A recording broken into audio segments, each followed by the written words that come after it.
just kind of rule of thumb. Anything we talk about is like, if it resonates with you, keep it. If it doesn't, let it go.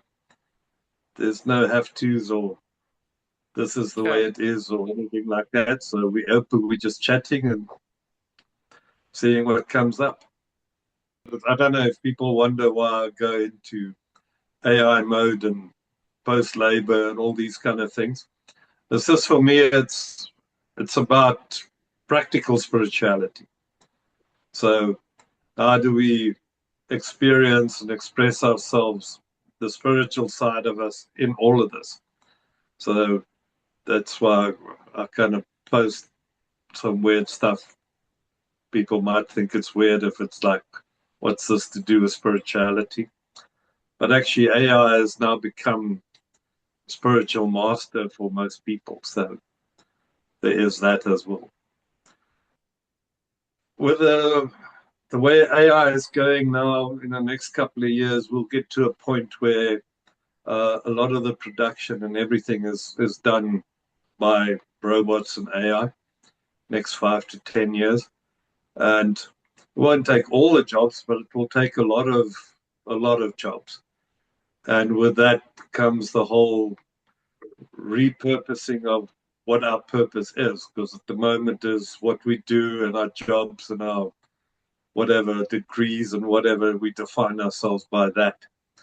But once there's basically abundance and we get past the scarcity mode, well, we won't really have to work for a living because of the ideas of UBI, universal basic income, and all those kind of things. And then what do we do? So, and I think that's why I'm addressing this at the moment as well, of looking into it. It's going to be quite a question for a lot of us. What do you do with yourself when, number one, you don't have to work?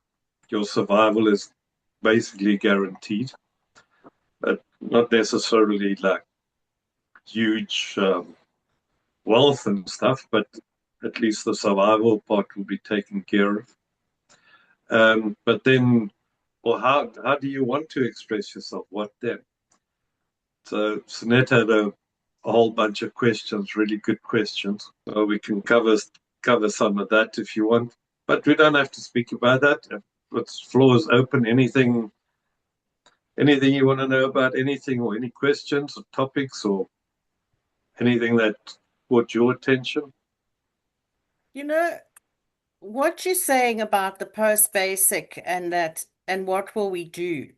The what will we do question, I feel I've kind of lived through for 2 months since I left the clinical bedside. But the 2 months about survival is pretty much what we're doing now. How have I survived? Is connecting, engaging, and, looking at other things. And if survival doesn't come into it, it changes the ballpark Yeah, it's completely. going to change it completely. Yeah, very fascinating subject. So for me, it's quite a new thought. It's a totally new thought because I'm in survival mode. Yeah, and I think we're a lot of us in that mode, and we're trapped in that mode for a long time. So it's difficult to make that shift. For us, from day one, it's like you have to work to earn a living, to contribute to society, and everything works around that. So when that rug is pulled, then what? The COVID thing was a little bit of a preview to that. Well, that didn't go well for a lot of people. I loved it. I thought it What? was the best thing ever. The COVID. whole COVID lockdown thing. I think it was So I think that, bewildering. Yeah. yeah, that was the first shakeup. I think that's preparing us for what's to come. And who knows how fast this is, but exponential. See, we're not used to thinking in exponential ways. It doesn't make sense for us because our life is very linear. No, Yeah. today, tomorrow, one day after the other. If you do this, that will happen. If things start going exponentially, things happen fast. And I think we're not quite prepared for that. I mean, I'm keeping up with it. I'm going, whoa, this is going fast. And I've like prepped myself and like understand exponential growth and all those, but like when you in the middle of it and seeing it happen, it's a very different scenario. Yeah, so I don't know, is there any other rabbit hole we can go down? I'd like to contribute something, if I may. Yes, please. I'd like to say that I'm actually fortunate enough to have gone that step further along the line already. And in this last 9-year period, it's been the most fascinating time because also with COVID, I 20th in 2020. So I had a wonderful, wonderful recovery period to be able to be at home in a townhouse with my daughter in Cape Town, the two of us together. And one day I was resting on the couch and she said to me, "Come on, old lady, we're going now." And I whipped it. And I said, "I'm not an old lady. And I'm going to tell you something about my life." At that stage, I was what, 60, 65. Yeah, 65. And I said, "You sit down and I'm going to tell you who I am because you don't know who I am." And I did. And it took about 24 hours. And she was absolutely shocked, flabbergasted, astounded. So, the one thing that I've learned about this time now is the one thing that is absolutely paramount is honesty, complete and utter transparency, honesty, trust with your loved ones. You need to get it out there. You need to hear everything. You need to clear all the bullshit. You've got to stop being pretending to be somebody you're not.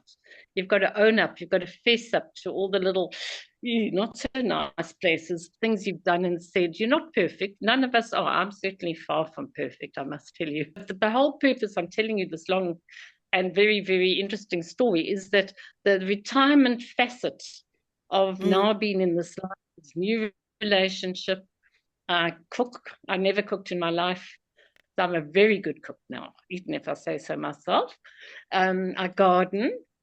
I've taken up art. Last year, I took up art and I did 6 oil paintings, first in my life. I home make. I do all those kind of things. So, in terms of AI or no AI, oh, I belong to a writing group, and I have had 3 of my stories published. Live in a new place here in East London, making connections here with various groups. I belong to an energy group. U3A, I go to various enrichment programs, which is absolutely fabulous. U3A, I've really supported so much. So yes, there's life. There is life after working and financially, I had a whole lot of fallout stuff from before, and probably my worth diminished. It didn't diminish; it accelerated. But my actual collateral of real like rands was probably 1/10 now of what I had then. But it actually doesn't matter. It doesn't actually matter because the riches that have come and the abundance that has come in relationship, in lifestyle, in health, in so many different possible ways. I mean, really, 5 years later, I had my blood tests all done last week. Perfect. She said, "You're like a 40-year-old." So once all the work stress and all the dramas and all the grieves and all the everything else has passed, all you're needing to do at this stage of your life is to be in truth, honesty, trust, and just love yourself and you're away for it. That's what I've got to say. Yeah, most excellent.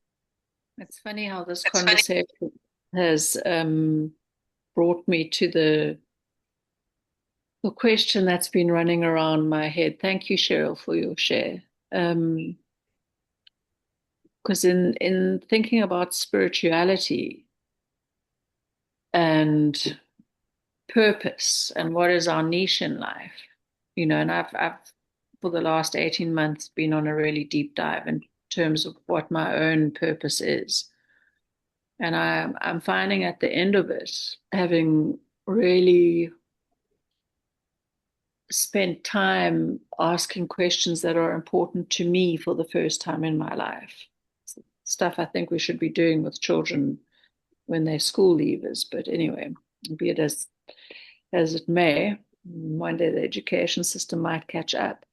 The question that I'm really finding myself sitting with is this thing of what is the right way to live, and by that I mean, because one of the things I'm completely sure about is that God or Source wants us to feel joy. Like joy and feeling good, I think, is really, really important and part of why we were designed. That's just my personal thing. But there's a little bit of a tension for me between doing that and living my life purpose, which is something slightly different. So I'm sitting with this question of, if one looks at right living, is right living being in service of self? And I don't mean that in a selfish way in terms of being completely self-absorbed, but in terms of following one's joy to a really deep level, or is one in service of being in service? I'm finding I don't really have an answer for it, because on some, yeah, I mean, I'm just thinking my question really comes from a place of, if we were created by a creator, like I'm wondering what the right path of that is, because so much of life is around survival, Ari, as you were saying, and what happens with this post-labor where maybe we don't have to work in the same way, and what then? So yeah, I'm really sitting with this question in terms of my own spirituality, is like, is my right path now serving me and doing like what you were saying, Cheryl, starting to paint more seriously, doing those things, or is it still being in service and doing the work that I do? Yeah, I'd be very curious to know what people think about that. Like what right living is. What are the benchmarks for that? It's interesting when you look at the percentages, because we think like if we're in service to others, it has to be like 90%, 100%. But service to others means 51% service to others and 49% service to self. So the service to self is as important. So it's basically 50-50. If you're not in service to self, and that's where the honesty and the kindness and all of that comes in. So the honesty comes with be honest with yourself first, because that's the greatest service that you can give everything. So start with service to self, honesty, finding out what is the joy, what brings you the joy. Because once you have that, then it radiates already. So a lot of the service to others is then a overflow from the full cup. And it's basically the belief systems behind that. Because we got some weird belief systems about what is service to others. And service to others, a lot of times, I'll speak for myself, is like sacrifice. So if you have to sacrifice your time, your effort, whatever, to go help other people or whatever, and if it's not a sacrifice, then your service doesn't mean anything. So that's like the old school little programs that run in the background. But on the other hand, it's like we're talking joy and happiness and all those things. Our natural state is happiness. If you actually just remove everything else, all the belief systems and everything around it, is who we are. And the truest sense of who and what we are is peace and pure bliss. So that's actually more than happiness or more than joy. But happiness is one that we tend to sell very easily. So if I ask all of you, how much for me to buy your happiness? How much money? Million, 10 million, billion, any figure? Priceless. Priceless. And it's priceless until somebody cuts us off in traffic. Then we give it away for free. Or whatever the case may be. Go out for breakfast and the egg is not precisely done like you want, and now you're getting all like upset about that. There you just gave your happiness away.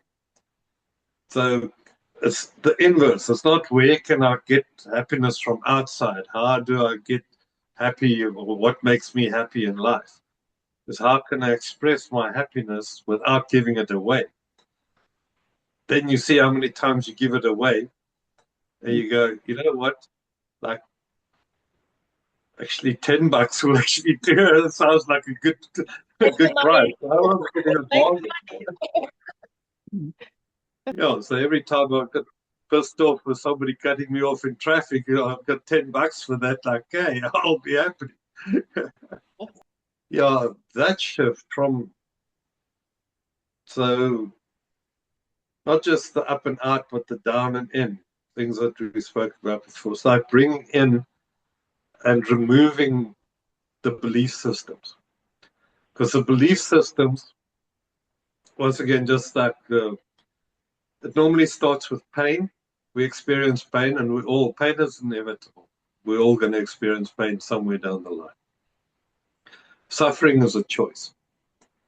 Pain is an event, or how we perceive an event. Events are neutral, but if we perceive an event to be painful, we will develop a coping mechanism around to deal with that.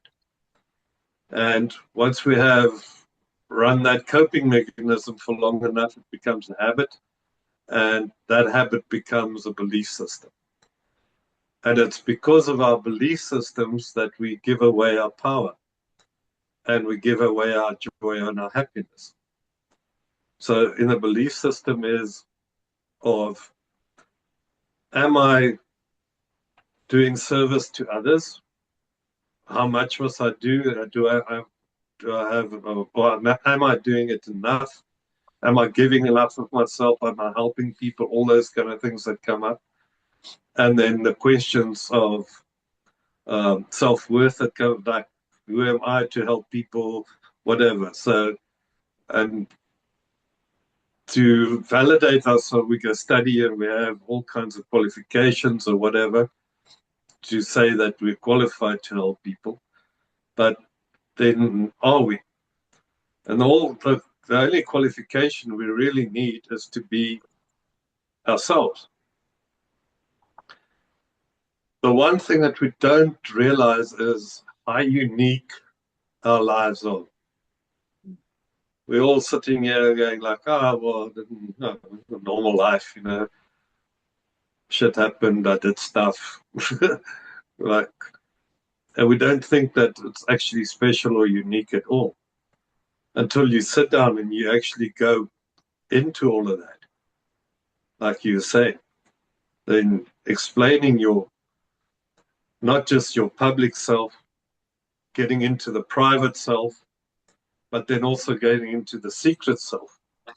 And that's the honesty and the kindness to yourself, being able to sit with that and express that and tell somebody and open up and actually allow that vulnerability.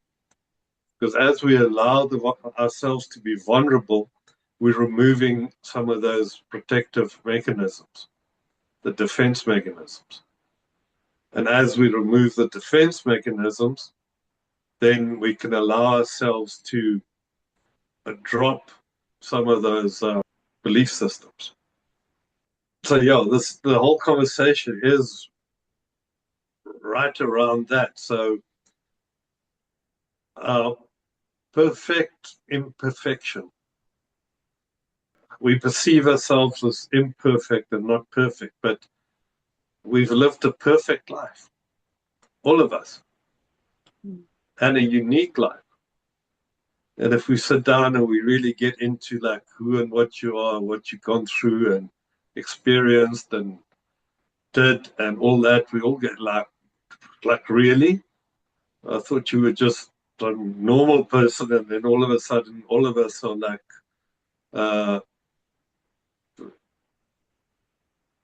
there's a reason why we exist. And the reason is that, number one, we exist, so the whole of the universe agreed with the fact that we exist. And we still have a belief system that we're not good enough. So we're telling the whole universe that we're not good enough. So in whatever way that you want to say that source, God, we're telling them, like, no, you made a mistake here. Like, out of the whole of the universe, this one little me is not good enough, and I'm broken and all that. And it's a very deep belief in us, very difficult to break out of that pattern. But when we can become quiet and we can open up and we can be honest with ourselves, right to an authentic level, past the secret self, right into the authentic self, and go beyond those belief systems in whichever way that is, through hard events, through grief, trauma, all the other stuff, or just through silence and contemplation, or just random acts of kindness. And it's normally the random acts of kindness that people do to us that they will never know. The guy walking in the street giving you a smile when you're down. The cashier just like giving you a little chip. So all of those things are hugely important. But we don't know. We don't know what we meant for other people. One conversation, one line, it doesn't have to be a lifetime. It doesn't have to be forever and ever. It doesn't have to come from a very high place. It doesn't have to appear wise or anything. It can just be simple gesture, not even words, just a smile, a look in the eye, acknowledging somebody that they're there. And those are so powerful, and that's true service to others. Yeah, I think the greatest service to others that we can perform is simply noticing and acknowledging. Because that's all everybody wants, really, at the deepest level, is to notice and acknowledge. I think if we start there, and that, once again, 50-51, notice and acknowledge yourself for who and what you are, and notice and acknowledge others for who and what they are. Not broken, not needed to be fixed, perfectly imperfect. I'd like to add one thing, if I may, Ari, to your very interesting discourse there. I think a very good criteria of deciding where service ends and where it begins is deciding for yourself, Christine, whether you are doing something because you want to do it or because you don't. And if that resonates with you, and if somebody asks you to do something and the answer is an internal no, don't do it. Simple as that. So only do, in my book, only do at this point of your life what you really want to do. Don't do it for recognition. Don't do it for other people. Don't do it because it's the right thing to do. Don't do it because you were taught to do that when you were a child. Don't do it because of religious or other reasons. Do it because you want to do it, or don't do it at all. Because then the authenticity of your giving, as Ari was saying, is going to be, you're going to be in integrity with what your service is or not. And you prioritize. I don't agree with the 51 and 49. I think it's 100% yourself to decide your value of disbursement. So if you decide only 4% is going to go for others, that's also cool. That's my opinion. Just to add on. Phrase, your value of disbursement. I like that. I like it, Cheryl. Sometimes I don't do the things I want to do that I know are going to make me feel good because we're conditioned. So sometimes do the things that you also been conditioned. If you know it's going to make you feel good, and it makes me feel good to put good things out there, do it. Yeah. And the thing is, like, bottom line is we all won. So it doesn't matter. Whatever you do for yourself, you do for others. Whatever you do for others, you do for yourself.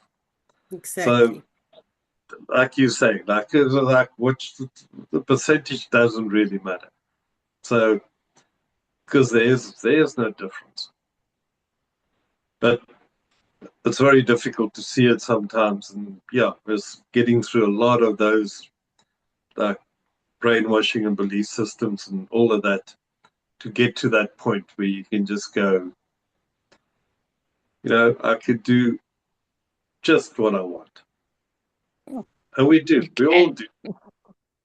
I think loving yourself, which is part of being honest with yourself, is that true love and coming home to yourself when you can honestly say that when you're being kind, when you learn to be kind. We never were taught. Baby boomers weren't taught to be kind to themselves.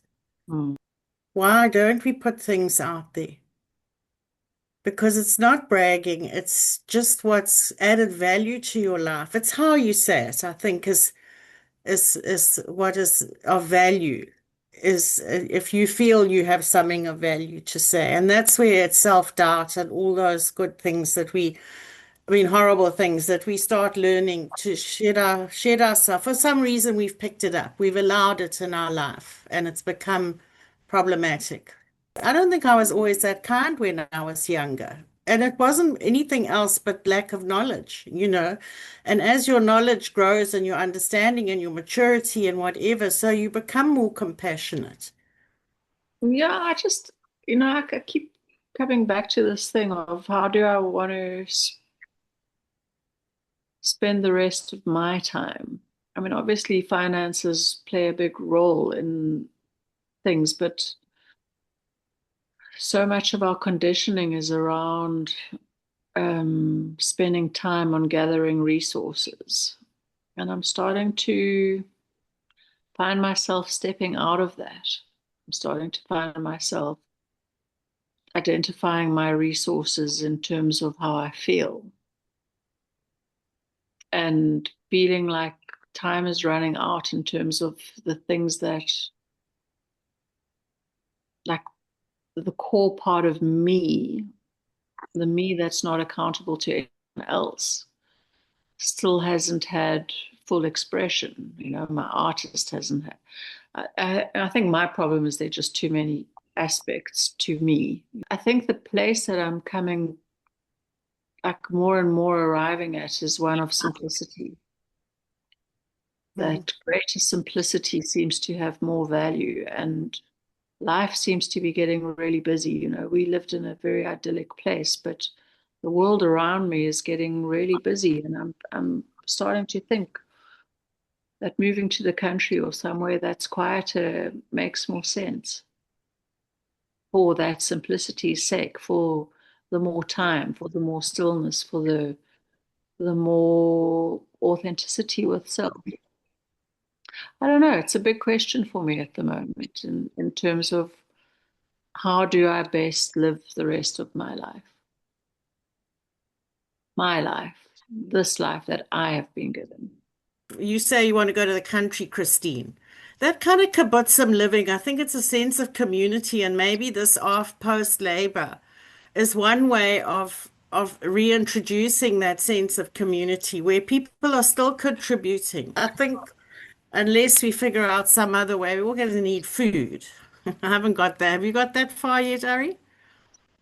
Yeah. when we're going to survive? Are we going to need food? And if we all grow and make the world pretty, I mean, we're not going to change that much.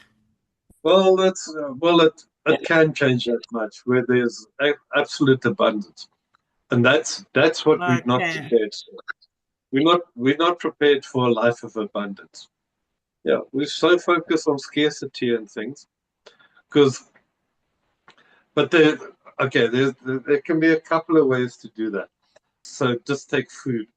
So you'll have the massive, high productivity, AI control everything. So every plant has a sensor, gets just the right amount of nutrients, just climate control and all of that that AI and sensors can do in the perfection plant by plant.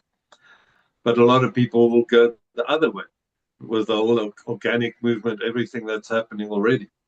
Is that realness of planting your own and eating your own vegetables or whatever it is, and getting the earthing, getting your hands dirty and all of that.